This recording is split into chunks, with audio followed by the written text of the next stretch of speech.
बिस्मिल्लाहिर्रहमानिर्रहीम। अस्सलाम वालेकुम viewers, welcome to my channel. मैं हूँ आयशा रहमान और आज जो मैं रेसिपी शेयर करने जा रही हूँ वो है जी मटन कढ़ाई की। नहायत ही आसान सी रेसिपी है और उम्मीद है आप लोगों को ये वीडियो अच्छी लगेगी। अगर अच्छी लगे तो लाइक कर देना वीडियो को, और चैनल पर न्यू आए हैं तो चैनल को सब्सक्राइब कर देना ताकि आने वाली हर नई वीडियो का नोटिफिकेशन आप तक पहुँच सके। तो चलिए इस मज़ेदार सी रेसिपी को बनाना स्टार्ट करते हैं। तो सबसे पहले हमने ले लेना है एक बर्तन, उसको चूल्हे पे रख देंगे और इसमें आधा किलो बकरे का गोश्त शामिल कर देंगे।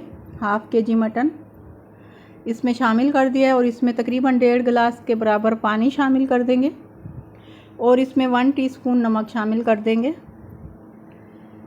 और इसको जो है जैसे ही पहले हाई फ्लेम पे रख देंगे पकने के लिए। जैसे इसमें बबल्स बनना स्टार्ट होंगे तो इसे कवर करके बिल्कुल लो फ्लेम पे रख देंगे।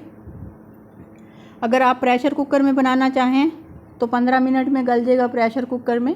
प्रेशर कुकर में भी सेम इसी तरह पानी शामिल करके नमक शामिल करके और हाई फ्लेम पे रखते हैं। जैसे ही उसका विसल चलना स्टार्ट हो जाए प्रेशर कुकर का तो 15 मिनट का टाइम नोट कर लें।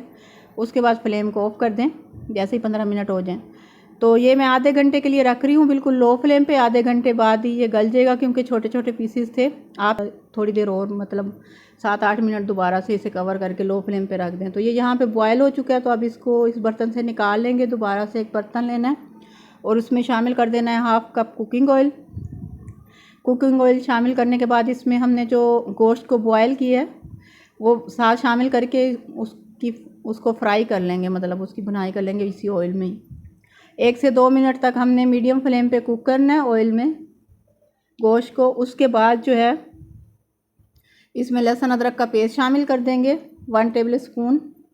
लहसुन अदरक के पेस्ट को हमने 1 से 2 मिनट तक कुक करना है मीडियम फ्लेम पे ही गोश्त के साथ ही। उसके बाद इसमें हमने टमाटर शामिल कर देने हैं। टमाटर मैं 3 मीडियम साइज़ के शामिल कर रही हूँ। अगर आपको ग्रेवी थोड़ी ज़्यादा चाहिए तो आप 1 अदद ज़्यादा भी शामिल कर सकते हैं टमाटर। तो मैं ये 3 मीडियम साइज़ के कटे हुए शामिल कर रही हूँ टमाटर यहाँ पे।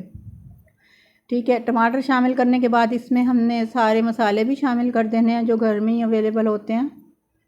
बस उन्हीं सिंपल मसालों से ही मैं ये सिंपल सी रेसिपी बना रही हूँ, लेकिन खाने में बहुत टेस्टी और मज़े की बनेंगी ये। बिल्कुल रेस्टोरेंट स्टाइल में बनेंगी ये, जैसे आप होटल पे जाके खाते हैं। तो इसमें मसाले शामिल करी हूँ 1 टेबल स्पून लाल मिर्च का पाउडर, हाफ़ टेबल स्पून हल्दी और तकरीबन 1 टीस्पून के बराबर धनिया पाउडर, 1 टीस्पून कुटी लाल मिर्च और नमक हमने उस टाइम शामिल कर दिया था बॉयल करते हुए। तो अब आप टेस्ट करके बाद में अगर ज़रूरत हो तो शामिल कर सकते हैं। और थोड़ा सा पानी शामिल कर देंगे इसमें, तकरीबन 7-8 टेबल स्पून के बराबर पानी शामिल करने के बाद इसको हल्की आंच पे कवर करके रख देंगे तकरीबन 3 से 4 मिनट के लिए ताकि टमाटर अच्छे से सॉफ्ट हो जाएं।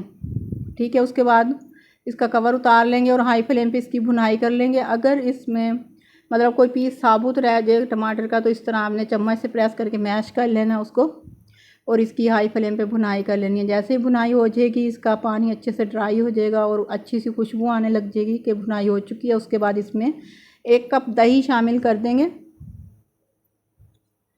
दही का पानी खुश्क होने तक हाई फ्लेम पे ही कुक करेंगे। अब मैं दही शामिल कर रही हूँ। जैसे ही दही का पानी खुश्क हो जाएगा तो इसमें कटा हुआ अदरक, कटी हुई सब्ज़ मिर्चें, धनिया शामिल करके और इसको डिश आउट कर देंगे। तो ये मज़ेदार सी हमारी मटन कढ़ाई रेडी हो जाएगी। अगर वीडियो अच्छी लगे तो लाइक करना है। चैनल पर न्यू आए हैं तो चैनल को सब्सक्राइब करके बेल आइकन को प्रेस कर देना। इस तरह आने वाली हर नई वीडियो का नोटिफिकेशन आप तक पहुंच जाएगा। और इसके अलावा अगर वीडियो अच्छी लगे तो फैमिली और फ्रेंड के साथ शेयर करनी है। कमेंट करके बताना कि रेसिपी कैसी लगी है।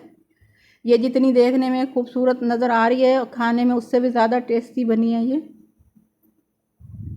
तो ये हमारी मटन कढ़ाई जो है रेडी हो चुकी है। इसमें मैंने ना 1 टीस्पून गरम मसाला पाउडर भी शामिल किया है और कटा हुआ अदरक और कटी हुई सब्ज़ मिर्चें और कटे हुआ सब्ज़ धनिया शामिल कर दिया। अब इसको डिश आउट करेंगे। आप लोग देखें इसकी फ़ाइनल लुक। होप सो आप लोगों को ये वीडियो अच्छी लगेगी। मिलते हैं फिर किसी नई रेसिपी के साथ, तब तक के लिए मुझे दें इजाज़त। अल्लाह हाफिज़।